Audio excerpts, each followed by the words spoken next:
Good morning student. आज हम करेंगे हिंदी पाठ्य पुस्तक का पाठ 3 की बुक एक्सरसाइज।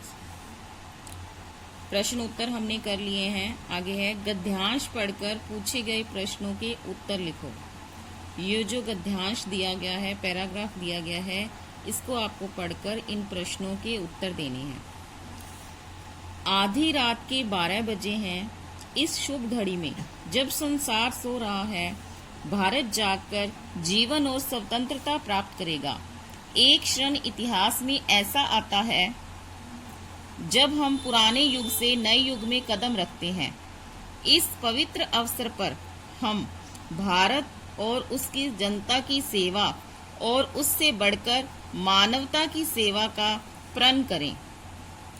ये पैराग्राफ अभी आपने पढ़ा है, ये गद्यांश पढ़ा है। इसको पढ़कर अब इन प्रश्नों के उत्तर देते हैं। यह कथन किसका है?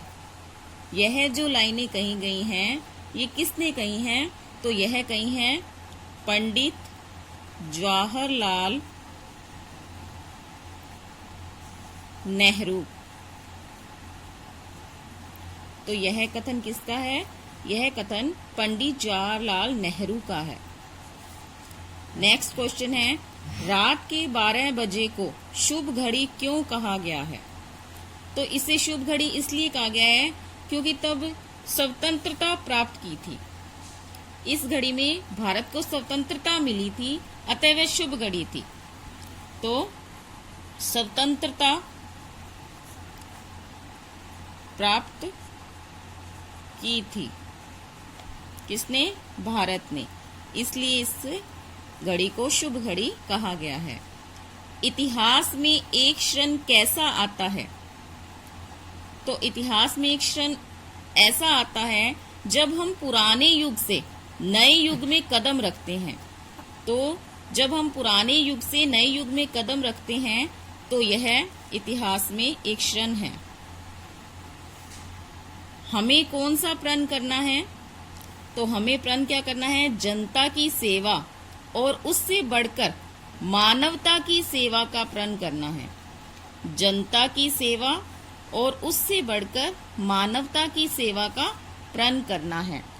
नेक्स्ट है, सही उत्तर पर ठीक का चिन्ह लगाओ। नंबर 1, कौन सा भवन रोशनी से जगमगा रहा था? वायसराय भवन, राष्ट्रपति भवन या संसद भवन? तो हमने लेसन में पढ़ा था, पाठ में पढ़ा था, वायसराय भवन जो था वो रोशनी से जगमगा रहा था। तो कै पर टिक लगाएं। नेक्स्ट है, वंदे मातरम गीत किसने गाया? डॉक्टर राजेंद्र प्रसाद ने, श्रीमती सुचेता कृपलानी ने, सभी ने मिलकर। तो हमने पढ़ा था श्रीमती सुचेता कृपलानी ने वंदे मातरम गीत गाया था। तो इसका आंसर होगा ख। ख पर टिक लगाएं। घंटा कब बजा?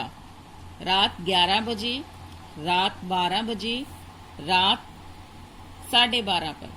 तो आप किस पर टिक लगाएंगे? रात 12 बजे, क्योंकि घंटा रात 12 बजे बजा था। तो ख पर टिक लगाएं। नेक्स्ट है, आजादी के समय चीफ जस्टिस कौन थे? Mountbatten, justice Kania, Nirbhaya Verma. तो आजादी के समय चीफ जस्टिस थे जस्टिस कानिया। ख पर टिक लगाएं। पहली बार लाल किले पर तिरंगा झंडा कब फहराया गया? 14 अगस्त को, 15 अगस्त को, 16 अगस्त को। तो पहली बार लाल किले पर तिरंगा झंडा 15 अगस्त को फहराया गया। नेक्स्ट है, भाषा की बात। तो नए शब्द बनाने हैं, जैसे प्र से प्रति, प्रयोग, प्रथम, प्रकट। प्र से प्रति, प्रयोग, प्रथम, प्रकट। वि से विशेष, विज्ञान, विस्मरण, वियोग। त्र से त्रिकोण, पत्र,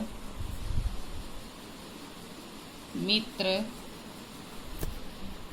त्रिशूल, त्रिशूल, श से क्षत्रिय, कक्षा, रक्षा, क्षेत्र, ज्ञ से ज्ञान, ज्ञात, विज्ञान, ज्ञानी। इस तरह से अपने इन अक्षरों से ये शब्द बनाए हैं। अब है वाक्य बनाओ। आभार, स्वतंत्र, मानवता, गीत, इन शब्दों से आप कोई भी वाक्य बना सकते हैं। जैसे आभार, मैंने गुरु का आभार प्रकट किया, या मैं आपका बहुत आभारी हूँ। जैसे स्वतंत्र, भारत स्वतंत्र हो गया है और मुझे स्वतंत्रता प्यारी है। मानवता, हमें मानवता की सेवा करनी है। गीत, तुम्हें एक गीत गाना है या तुम एक गीत गाओ। इन वाक्यों से, शब्दों से हम कोई भी वाक्य बना सकते हैं अपनी इच्छा से। नेक्स्ट है उदाहरण देखो, समझो और करो। ऐतिहासिक, इतिहास प्लस ऐतिहासिक बना। इसी तरह से धार्मिक, धर्म,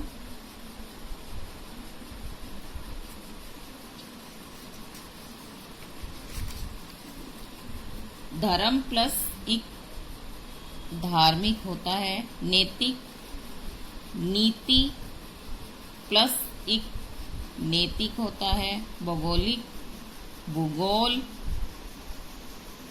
प्लस इक भूगोलिक होता है। इस तरह से हमने इनको किया। आगे है अब देश आजाद है, देश की आजादी की रक्षा के लिए आप क्या क्या काम करते हो। तो अपने आप सोचो कि आप देश की आजादी के लिए क्या क्या करते हो।